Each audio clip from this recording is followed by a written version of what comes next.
Halo teman-teman, jumpa lagi dengan aku, Linda. Kita lanjut ke bagian 13 ya.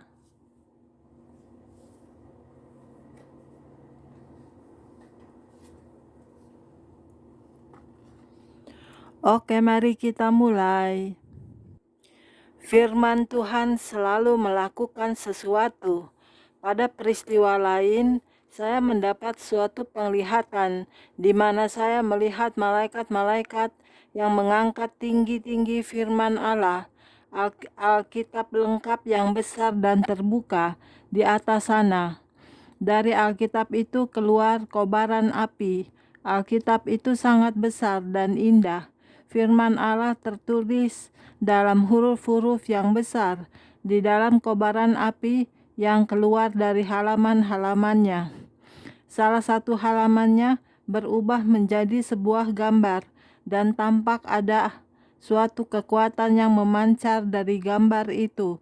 Kemudian halaman-halaman kitab itu berubah menjadi sebuah tanduk yang besar, mirip sebuah terompet sangkakala yang panjang terentang.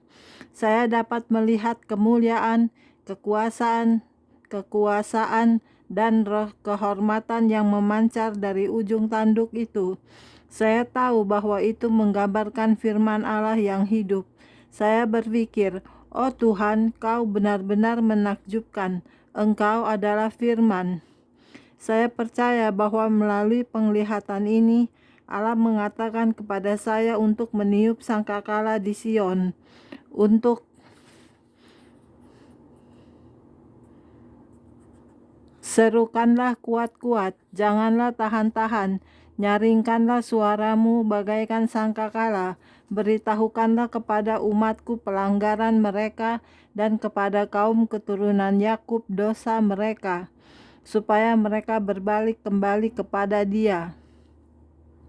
Saya pernah melihat buku yang besar itu dengan halaman-halamannya yang seringkali terbuka dalam kuasa roh. Dari kitab itu, firman Allah beraksi. Firman selalu melakukan sesuatu untuk Tuhan. Sungguh, firman Allah itu sangat berkuasa. Sebab aku, Tuhan, akan berfirman, dan apa yang kufirmankan akan terjadi. Sebab firman Allah hidup dan kuat, dan lebih tajam daripada pedang bermata dua manapun. Ia menusuk amat dalam sampai memisahkan jiwa dan roh, sendi-sendi dan sumsum. Ia sanggup membedakan pertimbangan dan pikiran hati kita. Kita seringkali tidak menyadari kuasa Allah. Allah ingin menyelesaikan banyak hal dengan kuasa firman-Nya. Seperti para malaikat, kita juga harus menghormati firman-Nya, percaya dan menaati firman-Nya, sehingga firman-Nya akan tergenapi dalam hidup kita dan hidup orang-orang yang kita layani. Malaikat dan api Tuhan. Belakangan ini saya sedang mencari apa kata Tuhan tentang apinya, api Roh Kudusnya. Saya telah mempelajari bahwa itu adalah api kebangunan rohani, api pemurnian, dan api yang membawa kesembuhan pemulihan bagi umatnya, dan api penghakiman bagi orang-orang yang menolak Dia. Yohanes Pembaptis mengatakan, Aku membaptis kamu dengan air sebagai tanda pertobatan, tetapi Ia yang datang kemudian daripadaku lebih berkuasa daripadaku, dan aku tidak layak melepaskan kasut-Nya. Ia akan membaptis kamu dengan Roh Kudus dan dengan api. Alat penampi sudah di tangannya. Ia akan membersihkan tempat pengirikannya dan mengumpulkan gandumnya ke dalam lumbung. Tetapi debu jerami itu akan dibakarnya dalam api yang tidak terpadamkan. Api kebangunan rohani, pemurnian, dan kesembuhan. Nabi Yoel menubuatkan tentang baptisan Roh Kudus. Kamu akan mengetahui bahwa aku ini ada di antara orang Israel, dan bahwa aku ini Tuhan adalah Allahmu dan tidak ada yang lain. Dan umatku tidak akan menjadi malu lagi untuk selama-lamanya. Kemudian daripada itu akan terjadi bahwa aku akan mencurahkan rohku ke atas semua manusia, maka anakmu laki-laki dan perempuan akan bernubuat, orang-orangmu yang tua akan mendapat mimpi, teruna-terunamu akan mendapat penglihatan-penglihatan. Juga ke atas hamba-hambamu laki-laki dan perempuan akan kucurahkan rohku pada hari-hari itu, dan barang siapa yang berseru kepada nama Tuhan akan diselamatkan, sebab di Gunung Sion dan di Yerusalem akan ada keselamatan, seperti yang telah difirmankan Tuhan, dan setiap orang yang dipanggil Tuhan akan termasuk orang-orang yang terlepas. Nubuatan ini tergenapi ketika para pengikut Yesus dibaptis dengan Roh Kudus pada hari Pentakosta, dan lidah-lidah api hinggap pada masing-masing mereka. Ketika tiba hari Pentakosta, semua orang percaya berkumpul di satu tempat. Tiba-tiba turunlah dari langit suatu bunyi seperti tiupan angin keras yang memenuhi seluruh rumah di mana mereka duduk, dan tampaklah kepada mereka lidah-lidah seperti nyala api yang bertebaran dan hinggap pada mereka masing-masing. Maka penuhlah mereka dengan Roh Kudus. Lalu mereka mulai berkata-kata dalam bahasa-bahasa lain, seperti yang diberikan oleh Roh itu kepada mereka untuk mengatakannya. Dalam beberapa penglihatan dan pewahyuan yang telah saya lihat, sepertinya para malaikat ada kaitannya dengan api Roh Kudus. Saya pernah melihat seorang malaikat besar yang terbang di langit. Dia membawa sebuah gulungan kitab di satu tangan dan semangkuk api di tangan yang lain. Ketika saya melihatnya, dia turun mendekati saya dan berkata, Allah ingin menurunkan api ke atas anak-anaknya untuk membasuh dan memurnikan mereka, agar mereka dapat dibersihkan. Saya berkata dalam hati, kemuliaan hanya bagi Allah. Haleluya. Doa saya adalah, aku mengucap syukur atas api-Mu Tuhan, serta atas pemurnian dan pembersihan itu. Urapi kami dengan api Roh Kudus Bapa. Allah mengirim apinya untuk memurnikan anak-anaknya dan membuang ragi lama, dosa dan ketidaktaatan dari orang-orang yang mengizinkan dia melakukan itu. 1 Korintus 5 berkata, buanglah ragi yang lama itu, supaya kamu menjadi adonan yang baru, sebab kamu memang tidak beragi, sebab anak domba Paskah kita juga telah disembelih, yaitu Kristus. Karena itu, marilah kita berpesta, bukan dengan ragi yang lama, bukan pula dengan ragi keburukan dan kejahatan, tetapi dengan roti yang tidak beragi, yaitu kemurnian dan kebenaran. Sementara saya menceritakan kisah-kisah tentang aksi para malaikat itu, Allah terus membuka mata rohani saya. Saya mulai belajar lebih dalam lagi tentang apa artinya mengalami pelayanan para malaikat. Saya telah melihat malaikat-malaikat diutus ke seluruh bumi dengan membawa api Allah. Mereka menaruh api itu dari dalam diri orang-orang yang terbuka kepada Allah. Suatu malam, saya sedang berkhotbah dalam suatu konvensi wanita, dan saya masih punya waktu 20 menit untuk menyelesaikan khotbah saya sebelumnya bertolak ke bandara. Tiba-tiba Allah memberikan kepada saya suatu penglihatan tentang 7 wanita dalam jemaat itu, dan mereka dipenuhi dengan kobaran api. Dalam penglihatan saya, bentuk mereka berubah menjadi seperti kerangka, dan saya dapat melihat neraka di bawah mereka. Saya berkata kepada jemaat, mari kita berdoa. Kami segera berdiri untuk berdoa. Ketika saya mulai mencari Allah, saya menyampaikan penglihatan yang baru saja saya lihat, dan wanita-wanita berlari maju ke altar dan menerima keselamatan. Ingat, ini terjadi 20 menit sebelum saya harus pergi. Biasanya setelah saya pergi, Orang-orang yang memimpin konvensi itu akan melanjutkan pertemuan itu dan akan memberikan panggilan altar. Tetapi Allah ingin agar panggilan altar dilakukan pada saat itu juga. Akhir-akhir ini, saya banyak melihat api yang dari Allah itu. Saya melihatnya dalam kebaktian-kebaktian gereja, api di sekeliling orang-orang dan di atas orang-orang. Panasnya kuasa Allah yang dahsyat itu membakar penyakit-penyakit dan kelemahan-kelemahan tubuh, misalnya kanker. Saya telah menyaksikan para malaikat membawa mangkuk-mangkuk berisi api, dan saya telah melihat mereka menuangkan api itu ke atas orang-orang. Yang sering terjadi, saya mendengar orang-orang berkata, "Aku merasa panas, aku merasakan panas itu," ketika mereka dilayani oleh Tuhan. Oleh karena itu, saya mempelajari lebih lanjut tentang api Roh Kudus ini. Api penghakiman. Satu hal yang telah saya pelajari adalah bahwa salah satu api Allah itu adalah api penghakiman, sama seperti api pemurnian dan penyembuhan. Dalam bab sebelumnya, kita melihat bahwa para malaikat memiliki peran dalam melaksanakan penghakiman Allah di dunia. Dalam Perjanjian Lama melalui Nabi Amos, Allah mengatakan bahwa Dia akan mengirimkan api ke tembok Gaza, ke tembok Tirus, dan ke Teman untuk memakan habis istana-istana di Bozra. Inilah yang diperlihatkan Tuhan Allah kepadaku, lanjut sang nabi. Tuhan Allah memanggil api untuk melakukan hukuman.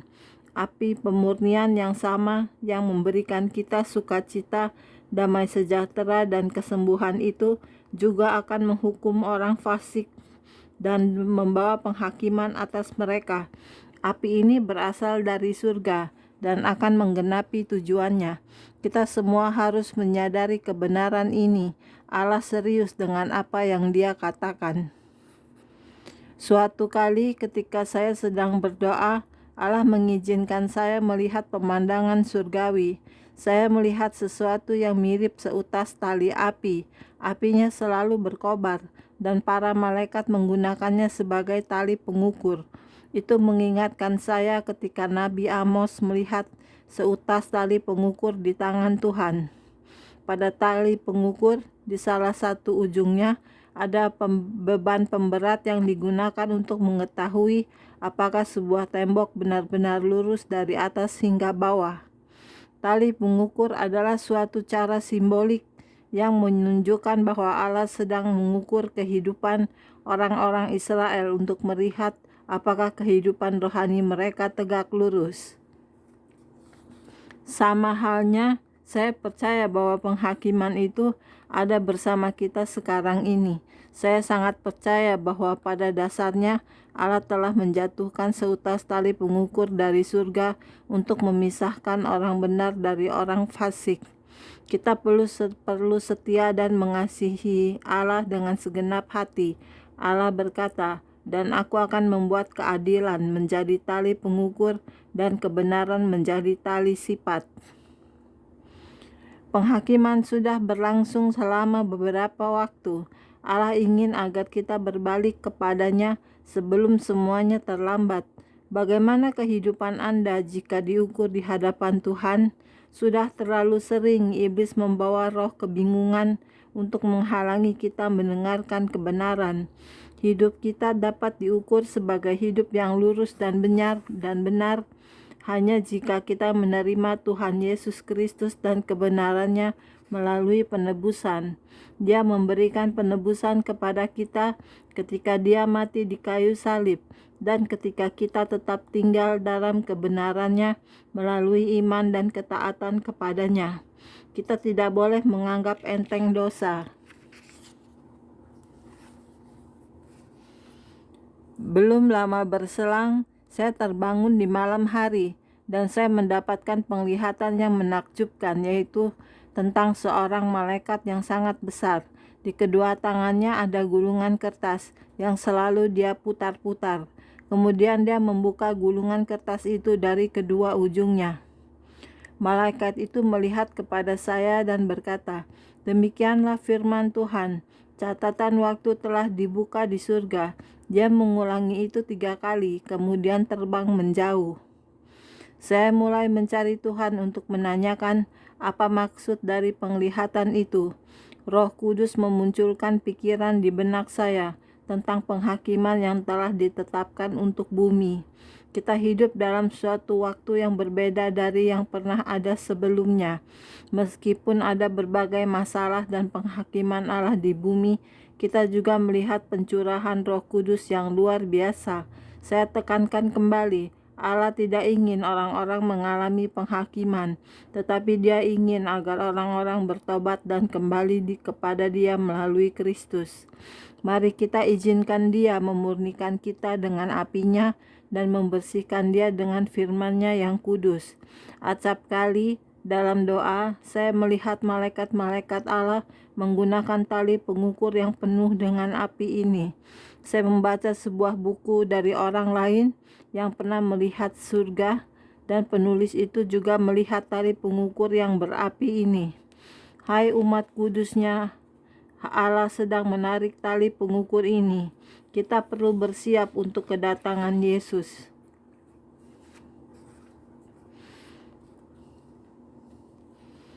Periode anugerah.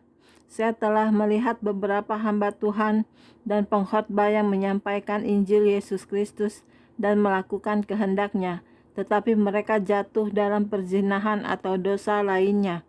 Saya memperhatikan bahwa Allah akan memberikan mereka suatu rentang waktu untuk bertobat, suatu periode anugerah. Allah berurusan dengan mereka, dan para malaikatnya berusaha untuk membawa mereka kembali ke jalan yang benar. Perasaan berdosa mencengkeram hati orang-orang yang berbuat dosa itu, tetapi jika mereka menolaknya, mereka mulai mengeraskan hati. Pada awalnya, di sekeliling mereka ada kemuliaan Allah. Di dalam diri mereka juga di dekat mereka, ada api Allah.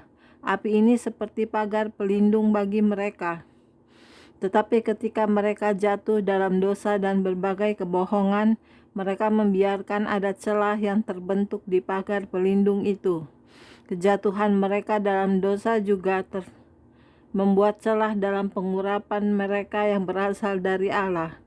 Dan tidak lama kemudian mereka akan menjadi najis, sementara musuh-musuh yang akan menyerang mereka dari berbagai arah yang memungkinkan. Mereka menjadi penuh dengan dusta dan dosa. Akan tetapi, anugerah Allah masih berurusan dengan mereka. Dia masih berusaha menarik mereka mendekat kepadanya. Kasih karunia Allah masih memanggil. Dia rindu agar mereka bertobat dan berbalik kepadanya. Puji Tuhan, banyak dari mereka yang bertobat dan kembali kepada Allah dan pengurapannya yang sejati. Saya percaya bahwa pewahyuan yang Allah berikan kepada saya tentang neraka memiliki suatu tujuan. Saya yakin bahwa Allah memberikan hal-hal yang telah saya lihat dan dengar itu supaya ketika saya pergi dan memberitakan itu kepada orang-orang lain, maka selubung yang tadinya menutupi mata mereka akan terlepas dan mereka akan dapat melihat terang Injil. Jika mereka terus melanjutkan dosa-dosa mereka, maka pada dasarnya mereka menolak Kristus, dan jika kemudian mereka mati, mereka akan masuk neraka. Tetapi Yesus datang untuk memerdekakan kita dari dosa dan menyelamatkan kita dari penghukuman kekal. Dia datang ke bumi untuk menghindarkan kita dari kobaran api neraka. Hai orang-orang kudusnya, saya mengatakan kepada Anda sekalian, kita melayani Allah yang dahsyat, yang begitu mengasihi dan peduli pada kita.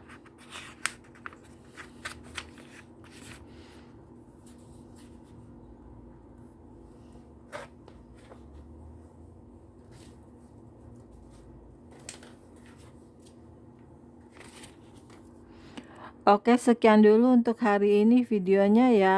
Kita lanjut ke video berikutnya. Terima kasih. Tuhan berkati kita semua. Jangan lupa subscribe ya. Amin. Bye-bye.